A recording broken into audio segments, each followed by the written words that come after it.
آج انشاءاللہ تعالی سورہ الروم کی آیت نمبر 41 سے درس کا آغاز ہوگا۔ یہ سورہ الروم کا 5واں رکوع ہے۔ اس میں اللہ رب العزت کا ارشاد پاک ہے، اعوذ باللہ من الشیطان الرجیم، بسم اللہ الرحمن الرحیم۔ ظہر الفساد فی البر والبحر بما کسبت ایدی الناس لیذیقہم بعض الذی عملوا لعلہم یرجعون۔ پھیل گیا ہے فساد بر اور بحر میں بوجہ ان کرتوتوں کے جو لوگوں نے کیے ہیں، تاکہ اللہ تعالیٰ چکھائے انہیں کچھ سزا ان کے برے اعمال کی، شاید وہ باز آ جائیں۔ اس سے پہلے اللہ رب العزت نے اس کائنات میں اپنی قدرت کی نشانیوں کا ذکر کیا تھا، اور ساتھ ہی ساتھ یہ بھی آگاہ کیا تھا کہ انسان کو جب کوئی رحمت کا مزہ چکھایا جاتا ہے تو وہ اس پر خوش ہو جاتا ہے، اور جب تکلیف پہنچتی ہے تو وہ مایوس ہو کر رہ جاتا ہے۔ اور اب یہاں یہ بتایا جا رہا ہے، اللہ رب العزت فرماتا ہے کہ پھیل گیا ہے فساد بر اور بحر میں۔ ظہر الفساد فی البر والبحر۔ بر کہتے ہیں خشکی کو، اور بحر کا مطلب ہوتا ہے سمندر، یعنی خشکی ہو یا سمندر ہو۔ مقصد یہ ہے کہ مشرق و مغرب میں دائیں بائیں ہر طرف ایک فساد برپا ہے۔ یہ فساد کئی طرح کا ہو سکتا ہے۔ بنیادی طور پر یہ فساد اخلاقی فساد بھی ہے۔ اخلاقیات لوگوں کی تباہ ہو جائیں تو جھگڑے اور فساد برپا ہو جاتے ہیں۔ انسان اخلاقیات سے گر جاتا ہے تو معاشرے کے اندر کوئی اچھا تاثر اس سے قائم نہیں ہوا کرتا۔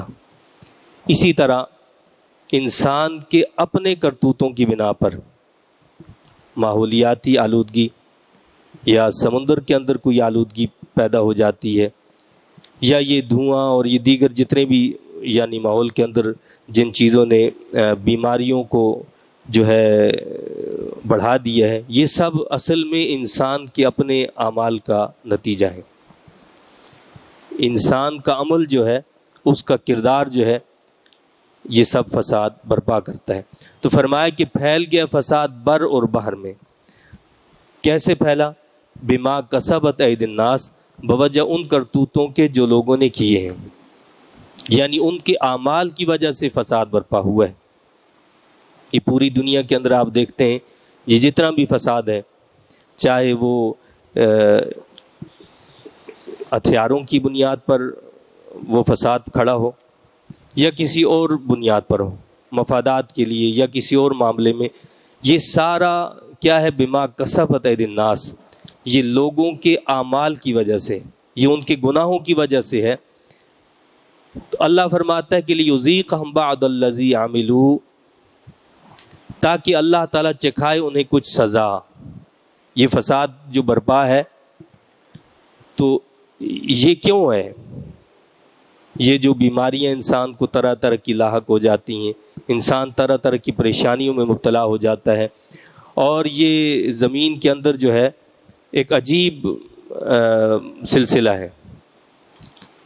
کوئی جو ہے برسر اقتدار آ جاتا ہے، کوئی اقتدار سے اتر جاتا ہے۔ یہ سارے معاملات اللہ رب العزت فرماتا ہے کہ یہ ساری چیزیں ہم دکھاتے ہیں لیذیقہم بعض الذی عملوا، تاکہ اللہ تعالیٰ چکھائے انہیں کچھ سزا ان کے برے اعمال کی، ان کے برے اعمال کی کچھ سزا۔ یعنی سارا بدلہ اللہ نہیں دیتا ہے، یہاں دنیا کے اندر تو بس معمولی سی سزا دی جاتی ہے، اور سارے برے اعمال کی سزا نہیں دی جاتی، بلکہ کچھ، کیا فرمایا؟ بعض الذی عملوا، چکھائے انہیں کچھ سزا ان کے برے اعمال کی، لعلہم یرجعون۔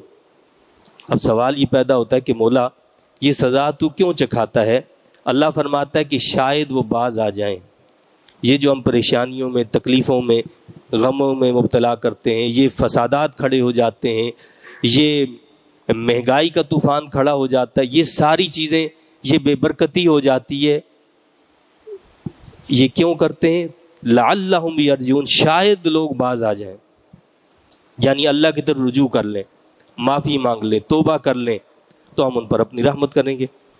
اس لیے کہ اشیاء خورد و نوش کا مہنگا ہو جانا، چیزوں کا مہنگا ہونا، اور چیزوں میں سے برکت کا اٹھ جانا، وقت میں سے برکت کا اٹھ جانا، یہ ساری سزائیں ہیں. اور حدیث پاک ہے جس کا مفہوم یہ ہے کہ انسان جو ہے جب گناہوں میں مبتلا ہو جاتا ہے تو ان پر ایسے شخص کو مسلط کر دیا جاتا ہے، ان کا حاکم ایسے شخص کو بنا دیا جاتا ہے جو کمینہ ہوتا ہے، سب سے زیادہ کمینہ تر جسے ہم کہیں، اسے ان کا حاکم بنا دیا جاتا ہے. اور جب لوگ نیک اور صالح ہوتے ہیں تو کسی نیک اور صالح شخص کو اللہ تعالی حاکم بنا دیتا ہے. تو یہ زمین کے اندر جتنی بھی چیزیں ہیں، یہ فسادات اور یہ طرح طرح کے معاملات، اللہ فرماتا ہے یہ اس لیے ہے کہ لعلہم یرجعون، شاید وہ باز آ جائیں، یعنی اللہ کی طرف رجوع کر لیں، توبہ کر لیں، معافی مانگ لیں. قل سیروا فی الارض فانظروا کیف کان عاقبۃ الذین من قبل، اے محبوب آپ انہیں فرمائیے سیر و سیاحت کرو زمین میں اور دیکھو کیسا انجام ہوا ان لوگوں کا جو ان سے پہلے گزرے. فرمایا کہ ساری کائنات کے اندر ذرا چل پھر کر دیکھ لو کہ جن جن لوگوں نے کیا کیا، اللہ کو جھٹلایا ہے، اللہ کے نبیوں کو جھٹلایا ہے اور اللہ کے نبیوں کی تعلیمات سے منہ موڑا ہے، ان کا انجام کیسا ہوا ہے. ذرا ان کے انجام کو دیکھو، اس سے عبرت حاصل کرو. یہ غور و فکر کی چیزیں ہیں، یہ صرف ایسی چیزیں نہیں کہ جن سے صرف نظر کر لیا جائے اور ہم جو ہے ان پہ ایک نظر دوڑا کر اور چل پڑیں. اللہ فرماتا ہے کہ فن ضرور دیکھو ان میں، یعنی ان میں غور و فکر کرو کہ ان کا انجام کیا ہوا. کان اکثرہم مشرکین، ان میں سے اکثر مشرک تھے، یعنی یہ اکثر وہ لوگ تھے کہ جو شرک کیا کرتے تھے، جو اللہ کے ساتھ دوسرے معبود بنا لیا کرتے تھے، جو اللہ کے ساتھ دوسروں کو شریک بنا لیا کرتے تھے. فَأَقِمْ وَجْهَكَ لِلدِّينِ الْقَيِّمِ مِنْ قَبْلِ أَنْ يَأْتِيَ يَوْمٌ لَا مَرَدَّ لَهُ مِنَ اللَّهِ يَوْمَئِذٍ يَصَّدَّعُونَ. پس کر لو اپنا رخ اس دین قیم کی طرف، اس سیدھے دین کی طرف اپنا رخ کر لو، اس مضبوط دین کی طرف اپنا رخ کر لو، اس سے پہلے ان یاتی یوم، کہ وہ دن آئے، لا مرد لہ، کہ اسے پھر ٹلنا نہیں ہے، وہ دن ٹلے گا نہیں. کوئی چاہے کہ یہ دن ٹل جائے، یعنی قیامت جب برپا ہو جائے یا انسان کی موت آ جائے، وہ یہ سمجھے کہ اب یہ وقت ابھی مجھ سے ٹل جائے، تو فرمایا کہ ایسا نہیں ہو سکتا. جب وہ وقت آئے گا اس نے ٹلنا نہیں ہے، پھر اس نے واقع ہو کر رہنا ہے. اس سے پہلے پہلے اللہ کیا فرماتا ہے کہ اپنے رخ سیدھے کر لو.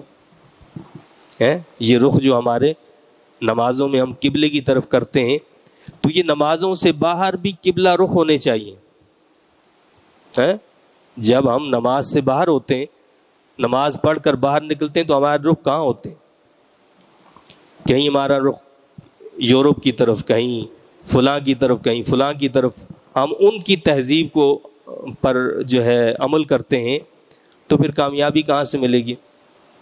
نماز میں رخ کعبۃ اللہ کی طرف ہے کہ ہم سب متفق متحد ہیں اور ہمارا قبلہ یہی ہے اور ہماری منزل یہی ہے. تو اس کا مقصد یہی ہے کہ 5 وقتہ نماز پڑھ کر جب آپ عملاً یہ مظاہرہ کرتے ہیں کہ ہم سب اس قبلے پر متفق ہیں، تو مقصد یہ ہے کہ جب ہم اس سے باہر جائیں، کاروبار کریں، معاملات زندگی کریں، تو ہمارا رخ اسی کی طرف ہونا چاہیے کہ ہمارے رب کا کیا حکم ہے یہاں پر. یہ کاروبار میں جو میں عمل کر رہا ہوں، کیا اس کی اجازت ہمارا دین دیتا ہے یا نہیں دیتا ہے؟ تو اللہ فرماتا ہے کہ اس وقت سے پہلے کہ جس نے ٹلنا نہیں ہے، پہلے پہلے درست ہو جاؤ، اپنے رخ سیدھے کر لو، اپنے دلوں کو ٹھیک کر لو. اور وہ دن ایسا ہوگا کہ یوم یصدعون، اس روز یہ لوگ جدا جدا ہو جائیں گے. اس دن کافر اور مومن الگ الگ کر دیے جائیں گے. اس دن فرمانبردار اور نافرمانوں کو الگ کر دیا جائے گا. اس دن گناہگاروں کو اور اعمال صالحہ کرنے والوں کو الگ الگ کر دیا جائے گا۔ دنیا میں تو سب ایک ساتھ رہتے ہیں، لیکن وہاں اللہ فرماتا ہے کہ وہاں ایسا نہیں ہوگا، مجرم الگ ہوں گے اور اللہ کی فرمانبرداری کرنے والوں کو الگ کر دیا جائے گا۔ من کفر فعلیہ کفر، جس نے کفر کیا تو اس پر ہے اس کے کفر کا وبال، یعنی جو آج اللہ کے نبی کی فرمانبرداری نہیں کرتا، ان کی اتباع نہیں کرتا، تو اس سے اللہ کے نبی کا کوئی نقصان نہیں ہے، بلکہ اس کا وبال اسی شخص پر ہے جو کفر اختیار کرتا ہے، جو ناشکری کرتا ہے، جو اللہ پر ایمان نہیں لاتا ہے، تو اس کے کفر کا وبال اسی پر ہوگا۔ وَمَنْ عَمِلَ صَالِحًا فَلِأَنفُسِهِمْ يَمْهَدُونَ، اور جنہوں نے نیک عمل کیے تو وہ اپنے لیے ہی راہ ہموار کر رہے ہیں۔ اسی طرح یہ بھی بتا دیا کہ جو نیک عمل کرتا ہے تو نیک عمل کر کے وہ اللہ پر یا اس کے نبی پر کوئی احسان نہیں کر رہا، بلکہ وہ اپنے لیے راہ ہموار کر رہا ہے، اپنے لیے آسانی پیدا کر رہا ہے۔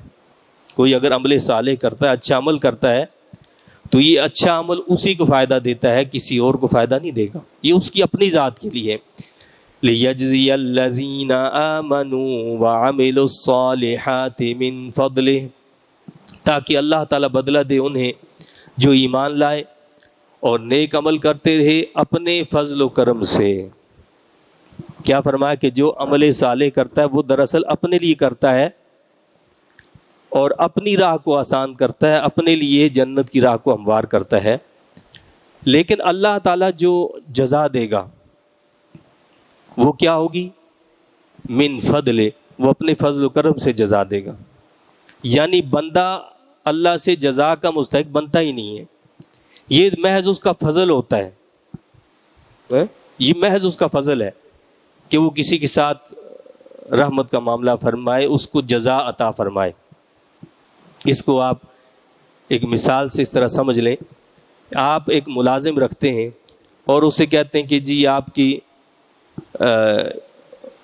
روزانہ کی تنخواہ جو ہے وہ 1000 روپے ہے، آپ نے اس کو ملازم رکھ لیا اور ملازم رکھنے کے بعد 1 کھرب روپیہ اس کو پیشگی دے دیا کہ بھائی یہ تمہاری ملازمت کے عوض ہے۔ اب وہ ملازمت کرتا رہا، 1 مہینہ 2 مہینے 4 مہینے سال 2 سال گزر گئے، تو وہ کہتا ہے کہ جی مجھے تنخواہ دیں، مجھے پیسہ دیں، تو وہ کہتا ہے بھائی میں تو تمہیں پیشگی اتنا پیسہ دے چکا ہوں، پہلے تم اس کا حساب پھر لگاؤ حساب دو مجھے اس کا کہ وہ پورا ہوتا ہے یا نہیں ہوتا ہے۔ تو ظاہر بات ہے اس کا حساب وہ نہیں دے سکتا ہے کہ سال 2 سال میں وہ کہاں سے پورے ہو گئے۔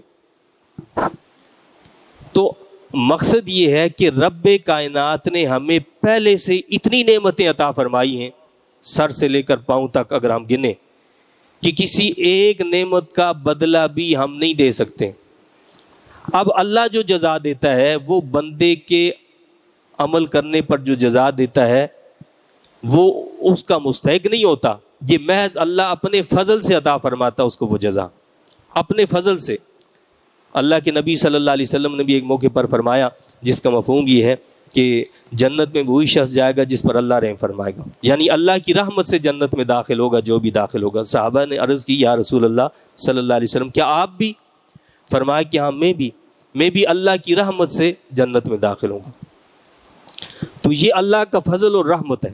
اور پھر اگر انسان یہ سوچے کہ بھائی جو ہم سے عمل صالح ہوتا ہے، اچھا عمل ہم سے ہوتا ہے، وہ ہم کرنے والے کون ہیں؟ اس کی توفیق بھی تو اللہ دیتا ہے۔ اگر اللہ توفیق نہ دے، اللہ یہ عمل کرنے کی طاقت نہ دے، اللہ اس عمل کرنے کی طاقت چھین لے ہم سے، ہم عمل کر سکتے نہیں کر سکتے۔ تو عمل کی طاقت دینے والا وہ، عمل کی توفیق دینے والا بھی وہ، اب جو وہ جزا دے رہا ہے تو وہ اس کا مستحق نہیں ہے، یہ اس کا محض فضل ہے۔ تو کیا فرمایا؟ تاکہ اللہ کیا کرے؟ بدلہ دے انہیں جو ایمان لائے اور نیک عمل کرتے رہے اپنے فضل و کرم سے۔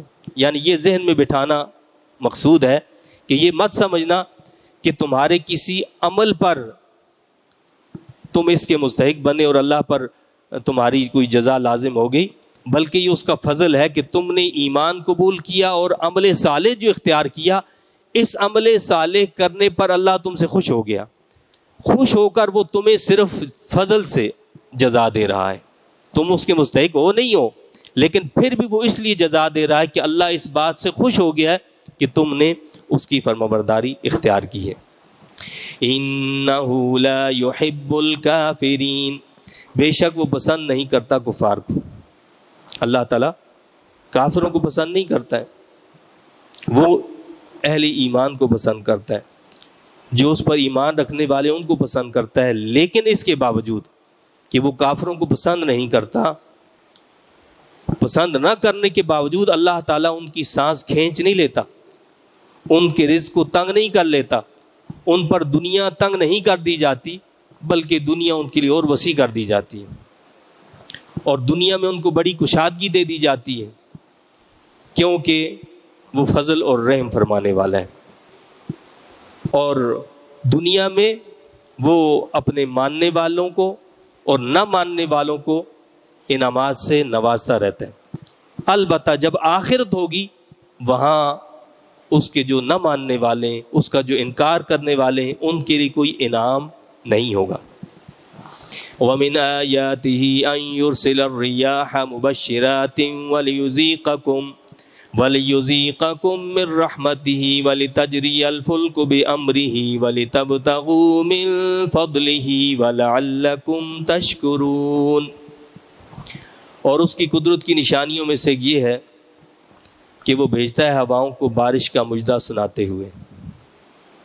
ہوائیں بارش سے پہلے ہوائیں آتی ہیں، خوشخبری دیتی ہیں کہ جی بارش ہونے والی ہے، ٹھنڈی ٹھنڈی ہوائیں آتی ہیں، نیز تاکہ وہ تمہیں چکھائے اپنی رحمت سے اور تاکہ چلیں کشتیاں اس کے حکم سے۔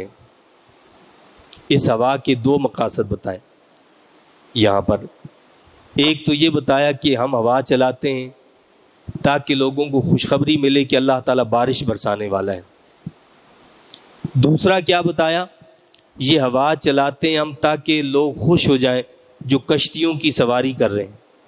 پہلے اس دور میں کشتیاں ہوا کے اس پر ہی چلتی تھیں، یعنی ہوا جس طرف کی ہوتی تھی اسی طرف جو ہے وہ کشتی چلانے والا کشتی لے کر چلتا تھا۔ آج اگرچہ موٹریں آ گئی ہیں اور جدید جو ہے معاملات ہو گئے ہیں، لیکن اس میں بھی بہرحال ہواؤں کا بڑا دخل ہوتا ہے کہ ہوا اگر باد مخالف چل رہی ہے تو خطرہ ہوتا ہے کشتی کو۔ ایسے میں تو اللہ فرماتا ہے کہ اور نیز تاکہ وہ تمہیں چکھائے اپنی رحمت سے اور تاکہ چلیں کشتیاں اس کے حکم سے۔ وَلِتَبْتَغُوا مِن فَضْلِهِ وَلَعَلَّكُمْ تَشْكُرُونَ، اور تاکہ تم طلب کرو اس کے فضل سے اور تاکہ تم شکر ادا کرو۔ اب فرمایا کہ کشتیاں جو اس ہوا کے دوش پر چلتی ہیں، اس سے صرف یہ نہیں ہے کہ تم جو ہے اس پر سواری کرتے ہو کشتی پہ، بلکہ ان کشتیوں پر سوار ہو کر تم بڑے بڑے تجارتی کام کرتے ہو، تجارت کرتے ہو، اس سے اللہ کا فضل یعنی اس کا رزق تلاش کرتے ہو۔ یہ ساری چیزیں اس لیے ہیں، ان میں تم غور کرو اور تاکہ لعلکم تشکرون، تم اس کا شکر ادا کرو۔ یعنی ان ساری چیزوں کا تقاضا کیا ہے کہ اللہ تعالیٰ بارش سے پہلے ہوائیں چلاتا ہے، اور وہ ہوا ایسی موافق چلاتا ہے کہ جس سے کشتیاں صحیح چل سکیں۔ اس کا تقاضا یہ ہے کہ بندہ اللہ کا شکر ادا کرے کہ یہ اس کی رحمت ہے، محض اس کی رحمت ہے۔ وہ چاہے تو یہی جو خوشخبری سنانے والی ہوا ہے یہ اس کے لیے نقصان دہ بھی بن جائے، وہ ایسی ہوا چلا دے کہ جو سب کچھ اکھاڑ کر پھینک دے۔ تو یہ رحمت کی جو ہوائیں ہیں، اور یہ جو موافق ہوائیں کشتی چلنے کے لیے اس بات کا تقاضا کرتی کہ انسان ان پر غور کرے اور اللہ کا شکر ادا کرے۔ وَلَقَدْ أَرْسَلْنَا مِن قَبْلِكَ رُسُلًا إِلَىٰ قَوْمِهِمْ فَجَاءُوهُم بِالْبَيِّنَاتِ فَانْتَقَمْنَا مِنَ الَّذِينَ أَجْرَمُوا، اور بے شک ہم نے بھیجے آپ سے پہلے پیغمبر ان کی قوموں کی طرف، پس وہ لے کر آئے ان کے پاس روشن دلیلیں، پس ہم نے بدلہ لیا ان سے جنہوں نے جرم کیے۔ فرمایا رب کائنات نے، اے حبیب صلی اللہ علیہ وسلم آپ غم زدہ نہ ہوں، آپ سے پہلے بھی ہم نے نبیوں کو بھیجا ہے، وہ اپنی قوموں کے پاس آئے ہیں اور اپنی قوموں کے سامنے روشن دلیلیں پیش کی ہیں، لیکن کیا ہوا؟ جب قوموں نے ہمارے نبیوں کی بات کو نہ مانا، اللہ کیا فرماتا ہے کہ فَانْتَقَمْنَا مِنَ الَّذِينَ أَجْرَمُوا، ہم نے بدلہ لیا ان سے جنہوں نے جرم کیے. تو جس نے جرم کیے ہیں ہم نے ان سب سے بدلہ لیے. وَكَانَ حَقًّا عَلَيْنَا نَصْرُ الْمُؤْمِنِينَ، اور ہمارے ذمہ کرم پر ہے اہل ایمان کی امداد فرمانا. اب اللہ نے کیا واضح کیا کہ جو ایمان والا ہے ہم نے اپنے ذمہ کرم پر لے لی ہے. ہم پر کوئی چیز لازم نہیں ہے، لیکن ہم نے خود اپنے ذمہ کرم پر یہ بات لے لی ہے کہ ہم اہل ایمان کی کیا کریں گے؟ مدد فرمائیں گے. لیکن اہل ایمان ہوں، ان کے اندر ایمان کا وہ جذبہ موجود ہو، وہ ایمان کے تقاضوں کو پورا کرنے والے ہوں، تو ہم ضرور ان کی کیا کریں گے؟ مدد کریں گے. علینا نصر المؤمنین حقا علینا، اللہ فرماتا ہے یہ ہم پر حق ہے. میں نے آپ کو بتایا کہ اللہ پر کسی کا کوئی حق نہیں ہے، یہ محض اس کا کرم ہے کہ اس نے اپنے کرم سے اپنے اوپر لیا کہ یہ میری ذمہ داری ہے. جو کیا کرے گا؟ مومن ہوگا، مجھ پر ایمان رکھتا ہوگا اور میری باتوں کو ماننے والا ہوگا، تو میں کیا کروں گا؟ نصر المؤمنین، ایمانداروں کی امداد فرمانا یہ میری ذمہ داری ہے. جب 313 لوگ نکلتے ہیں بدر میں، ان کے پاس تو کچھ بھی نہیں ہوتا، اور اتنے بڑے لشکر کے مقابلے میں جن کے پاس سب کچھ موجود ہے، ان کے پاس لڑنے کے ہتھیار موجود ہیں، ان کے پاس جنگجو دستے موجود ہیں، ان کے پاس ہر طرح کا سامان موجود ہے، لیکن یہ 313 لوگ ایسے ہیں کہ جن کے پاس کچھ بھی نہیں ہے، تن پر کپڑا بھی پورا نہیں ہے. آخر اللہ نے ان کو کیسے کامیاب کیا؟ وہ یہ بات ہے حقا علینا نصر المؤمنین، اہل ایمان کی امداد فرمانا یہ ہمارے ذمہ کرم پر ہے. جب وہ ایمان کی مضبوطی کے ساتھ نکلیں گے تو ہم ان کی مدد فرمائیں گے. اور یہ ہر دور کے لیے ہے، یہ کسی خاص دور کے لیے نہیں ہے.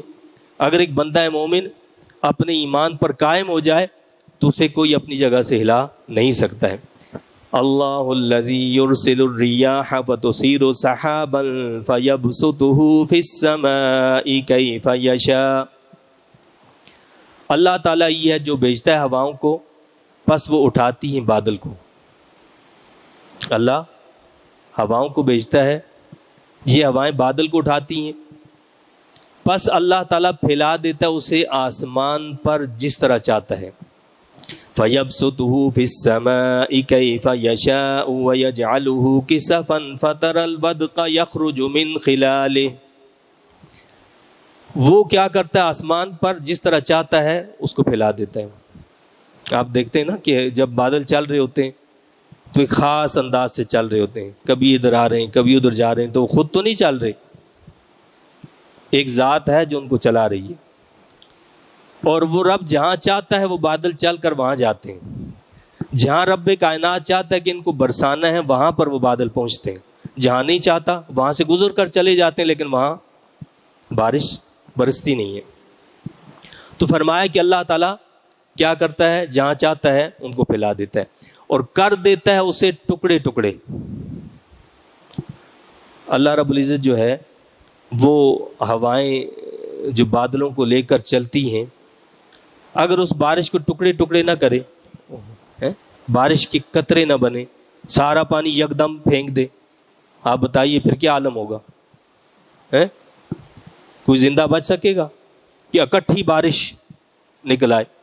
یا اسی طرح جہاں بہت زیادہ سردی ہوتی ہے وہ بارش کے قطرے جو ہوتے ہیں وہ برف بن جاتے ہیں، تو وہ برف اکٹھی ایک ساتھ نیچے گرے تو کیا عالم ہوگا؟ یہ رب کائنات کی مہربانی دیکھیں کہ وہ کیا کرتا ہے، ٹکڑے ٹکڑے کر دیتا ہے، چھوٹے چھوٹے ٹکڑے بنا کر وہ برساتا ہے. تو فرمایا کہ پس وہ کر دیتا ہے ٹکڑے ٹکڑے، پھر تو دیکھتا ہے بارش کو کہ ٹپکنے لگتی ہے اس میں سے. اب وہ بادلوں میں سے بارش ٹپکنا شروع ہو جاتی ہے، بادلوں میں سے بارش ٹپکنا شروع ہو جاتی ہے، قطرہ قطرہ گرنے لگتا ہے، یکدم سب کچھ نہیں اترتا. فَإِذَا أَصَابَ بِهِ مَن يَشَاءُ مِنْ عِبَادِهِ إِذَا هُمْ يَسْتَبْشِرُونَ، پھر جب پہنچاتا ہے اسے جس کو چاہتا ہے اپنے بندوں سے اس وقت وہ خوشیاں منانے لگتے ہیں، خوش ہو جاتے ہیں کہ جی یہ بارش آ گئی اور اس سے ہمارے کھیت ہرے بھرے ہو گئے اور یہ مردہ زمین جو ہے زندہ ہو گئی۔ وَإِن كَانُوا مِن قَبْلِ أَن يُنَزَّلَ عَلَيْهِم مِّن قَبْلِهِ لَمُبْلِسِينَ، اگرچہ وہ بندے اس سے پہلے کہ ان پر بارش ہوتی مایوس ہو چکے تھے، یعنی اس سے پہلے وہ مایوس ہو چکے تھے جب بارش نہیں ہوئی تھی، بارش ہونے سے پہلے مایوس ہو گئے تھے کہ اگر یہ بارش نہیں ہوئی ہماری کھیتیں تو تباہ ہو جائیں گی، یہ زمین تو کچھ نکالے گی نہیں، کوئی سبزہ نہیں نکلے گا، کوئی سبزی نہیں آئے گی، کوئی فلاں چیز نہیں آئے گی، تو وہ مایوس ہو چکے تھے۔ یہ ہمارا کرم ہے کہ ہم نے بارش کو برسایا اور بارش کے ذریعے سے طرح طرح کے پھل پھول سبزیاں نکال دیں۔ فانظر الى آثار رحمت اللہ کیف یحیی الارض بعد موتها، پس چشم ہوش سے دیکھو رحمت الہی کی علامتوں کی طرف۔ اللہ فرماتا ہے کہ کیا بات ہے، تم اتنے مردہ دل ہو گئے ہو کہ ان چیزوں پر غور ہی نہیں کرتے، ان پر سوچو تو، غور تو کرو، فکر تو کرو اس پر۔ فرمایا کہ چشم ہوش سے دیکھو رحمت الہی کی علامتوں کی طرف، تمہیں پتہ چلے گا کہ وہ کیسے زندہ کرتا ہے زمین کو اس کے مردہ ہونے کے بعد۔ ساری زمین مر چکی ہوتی ہے، خشک ہو چکی ہوتی ہے، وہ بارش برسا کر اس کو زندگی دے دیتا ہے۔ تو جو رب بارش برسا کر مردہ زمین کو زندگی دے سکتا ہے تو کیا وہ مردوں کو اسی طرح دوبارہ زندہ نہیں کر سکتا؟ فرمایا ان ذلک لمحیی الموتى، بے شک وہی خدا مردوں کو زندہ کرنے والا ہے، وہی زندہ کرنے والا ہے مردوں کو، اسی طرح وہ مردوں کو بھی زندہ کرے گا۔ وَهُوَ عَلَى كُلِّ شَيْءٍ قَدِيرٌ، اور وہ ہر چیز پر پوری قدرت رکھتا ہے۔ وَلَئِنْ أَرْسَلْنَا رِيحًا فَرَأَوْهُ مُصْفَرًّا لَظَلُّوا مِنْ بَعْدِهِ يَكْفُرُونَ، اور اگر ہم بھیج دیتے ایسی ہوا جس کے اثر سے وہ دیکھتے اپنے سرسبز کھیتوں کو کہ وہ زرد ہو گئے ہیں، تو اس کے باوجود وہ کفر پر اڑے رہتے ہیں۔ اب اللہ نے فرمایا کہ جس طرح ہم رحمت کی بارشیں بھیجتے ہیں، اسی طرح ہم ایسی تند و تیز ہوا بھیج دیں کہ جس سے ان کے جو کھیت ہیں وہ سارے زرد ہو جائیں، ساری کھیتی باڑی تباہ ہو جائے، تو وہ کیا کرتے ہیں؟ وہ کفر پر اڑے رہتے ہیں۔ یعنی بندہ مومن کی شان یہ نہیں ہے کہ وہ اللہ کی ناشکری کرے یا کفر اختیار کرے۔ اگر اللہ رحمت عطا فرمائے تو اس کا شکر ادا کرتا ہے، لیکن اگر وہ کبھی ایسا ہو جائے ہرا بھرا کھیت اور سب تباہ ہو گیا، کھیت ہی مراد نہیں ہے، مقصد ساری چیزیں، کاروبار بڑا چمک رہا تھا اور ٹھپ ہو گیا، دکان بڑی اچھی چل رہی تھی اور سب تباہ ہو گیا، بندہ مومن کی شان یہ ہے کہ وہ کسی حال میں ناشکری نہیں کرتا، وہ صبر و شکر سے کام لیتا ہے۔ غم تکلیف ہے، نقصان ہے، وہ صبر کرتا اور اپنے رب سے امید لگا کر رکھتا ہے کہ جس رب نے مجھے دیا تھا وہی اس کو دوبارہ اٹھائے گا، جس نے آج تک مجھے نفع دیا ہے آج اگر نقصان دے دیا تو کوئی مسئلہ نہیں ہے، یہ اس کی طرف سے ہے۔ وہ کیا کرتا ہے؟ صبر کرتا ہے اور اللہ سے امید قائم رکھتا ہے۔ اور یہ کافر کا طریقہ ہے کہ وہ ناشکرہ بن جاتا ہے اور وہ اللہ پر نہ جانے کیسی کیسی باتیں کرنے لگتا ہے۔ فَإِنَّكَ لَا تُسْمِعُ الْمَوْتَى وَلَا تُسْمِعُ الصُّمُّ الدُّعَاءَ إِذَا وَلَّوْا مُدْبِرِينَ، بس آپ مردوں کو نہیں سنا سکتے اور نہ آپ بہروں کو سنا سکتے۔ یہ مردوں سے ہی مراد نہیں ہے کہ جو قبر میں ان کو نہیں سنا سکتے، یہاں مراد یہ ہے کہ مردہ دل لوگ، جو مردہ دل لوگ ہیں جن کے دل ہی مردہ ہو چکے ہیں، آپ ان کو نہیں سنا سکتے، اور نہ آپ بہروں کو سنا سکتے ہیں جنہوں نے اپنے کان ہی بند کر لیے ہوں، آپ ان کو بھی نہیں سنا سکتے اپنی پکار۔ وَلَا تُسْمِعُ الصُّمُّ الدُّعَاءَ إِذَا وَلَّوْا مُدْبِرِينَ، خصوصاً جب وہ پیٹھ پھیر کر جا رہے ہوں، یعنی ایک تو کیا فرمایا کہ وہ بہرے ہوں پھر پیٹھ بھی پھیر دیں اور پھر ان کے دل بھی مردہ ہوں، تو ایسے لوگوں کو کیسے سنا سکتے ہیں؟ ایسوں کو نہیں سنایا جا سکتا۔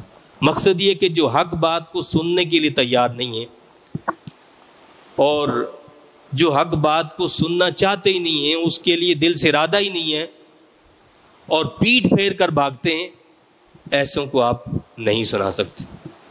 ورنہ ظاہر ہے کہ مردوں کے بارے میں احادیث میں موجود ہے کہ مردے سنتے بھی ہیں، ان کو سنایا بھی جا سکتا ہے۔ لیکن کیا ہے، مردے فائدہ نہیں اٹھا سکتے. مردوں کو آپ جتنا بھی سنا دیں وہ فائدہ نہیں اٹھا سکتے. اللہ کے نبی صلی اللہ علیہ وسلم بدر میں، غزوہ بدر میں جو کفار مارے گئے تھے، واصل جہنم ہوئے تھے، 3 دن کے بعد اللہ کے حبیب علیہ السلام آئے اور وہ گڑھے میں، ایک گڑھے کے اندر سارے پڑے تھے اور ان کی لاشیں بھی مسخ ہو چکی تھیں، کوئی پھول گئی تھی، کوئی پھٹ گئی تھی. تو اللہ کے نبی صلی اللہ علیہ وسلم نے ان سے خطاب کیا، میرے رب کے وعدے کو سچا پایا تم نے؟ نہیں پایا. تو حضرت عمر رضی اللہ عنہ نے فرمایا تھا کہ اے اللہ کے نبی صلی اللہ علیہ وسلم، آپ ایسے لوگوں سے گفتگو کر رہے ہیں جو سنتے ہی نہیں. فرمایا کہ تم ان سے زیادہ نہیں سنتے ہو، یا فرمایا کہ یہ تم سے زیادہ سنتے ہیں. کیا فرمایا؟ یہ تم سے زیادہ سنتے ہیں. تو مردہ چاہے وہ مومن ہو یا کافر، وہ سنتا ہے. آپ کہیں گے یار یہ کیسی بات کر رہے ہیں کہ کیسے سنے گا، بندہ مر گیا، پھٹ گیا. بات یہ ہے کہ یہ مادی جسم ہمارا، فنا ہونے والی چیز کیا ہے؟ یہ ہمارا جسم ہے، یہ مادی چیز. یہ جسم فنا ہونے والا ہے. اصل ہماری یہ باڈی نہیں ہے، اصل روح ہے. اصل کیا؟ روح. روح ختم نہیں ہوتی ہے، روح فنا نہیں ہوتی ہے، روح باقی ہوتی ہے. یہ سننے کا کام روح کرتی ہے، یہ باڈی نہیں کرتی. بھائی ہمارے جسم سے جب روح نکل جاتی ہے تو ہم کہتے ہیں کہ یہ مردہ ہے. مردہ ہے نا. اب وہ نہ جواب دے سکتا ہے، نہ ہم سے بات کر سکتا ہے، نہ وہ بظاہر سن سکتا ہے. لیکن وہ جو روح ہے وہ زندہ ہوتی ہے، وہ دیکھتی بھی ہے، وہ سنتی بھی ہے، وہ جواب بھی دیتی ہے. اسی لیے تو ہمیں حکم دیا کہ جب قبرستان جاؤ تو کیا کہو؟ السلام علیکم یا اہل القبور یغفر اللہ لنا ولکم وانتم سلفنا ونحن بالعصر. اگر وہ مردے سنتے نہیں ہیں تو ان کو سلام کا کیا مقصد؟ پھر سلام کرنے کی حاجت ہی نہیں تھی. تو ہمیں حکم ہے کہ ان کو سلام کرو. یہ ایک الگ بات ہے کہ اب وہ کیسے سنتے ہیں، وہ کیفیت کیا ہے، اس کا ہمیں شعور نہیں ہے. ظاہر ہے کہ ہم نے ایک عالم کو دیکھا ہی نہیں ہے، ایک جہان میں ہم گئے ہی نہیں ہے، تو ہمیں اس کے بارے میں کیا پتہ چلے گا. ہم چاند کے اوپر پہنچے نہیں، وہاں کے ایٹماسفیئر کا ہمیں کیسے پتہ چل سکتا ہے، اور ہم اس کے بارے میں کیسے بتا سکتے ہیں کہ جی وہاں کیا چیز کیسی ہے کیا نہیں ہے، جب تک ہم اس کا مشاہدہ نہ کریں. جب تک انسان کسی چیز کو دیکھ نہیں لیتا اس وقت تک اس کے بارے میں وہ صحیح بات نہیں کر سکتا. تو وہاں کیا معاملات ہیں کیا نہیں ہیں وہ ہماری عقل سے ماورا ہے، ہم اس کو نہیں جانتے. لیکن بات کیا ہے کہ بہرحال وہ سنتے ضرور ہیں. وَمَا أَنْتَ بِهَادِ الْعُمْيِ عَنْ ضَلَالَتِهِمْ، اور نہ آپ ہدایت دے سکتے اندھوں کو ان کی گمراہی سے. اندھوں کو ان کی گمراہی سے آپ ہدایت نہیں دے سکتے. یعنی جنہوں نے اندھا پن اختیار کر لیا ہے، حق کو قبول کرنے کے لیے تیار ہی نہیں ہے، تو آپ ان کو ہدایت نہیں دے سکتے. ورنہ ایسا تو نہیں ہے کہ جو اندھا ہے وہ ہدایت نہیں پا سکتا. کتنے نابینا لوگ تھے جو اللہ کے نبی صلی اللہ علیہ وسلم کی بارگاہ میں آئے، اسلام قبول کیا، صحابہ میں شامل ہوئے، صحابی بنے، اور کتنے اہل ایمان آج بھی ہیں. تو یہ مقصد نہیں کہ جو اندھے ہیں وہ ہدایت نہیں پا سکتے. کیا فرمایا کہ نہ آپ ہدایت دے سکتے اندھوں کو ان کی گمراہی سے.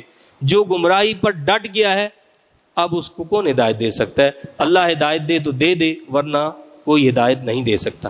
ان تسمعوا الا من یؤمن بآیاتنا فهم مسلمون، آپ نہیں سنا سکتے مگر انہیں جو ایمان لائے ہماری آیتوں پر، بس وہ گردن جھکائے ہوئے ہیں.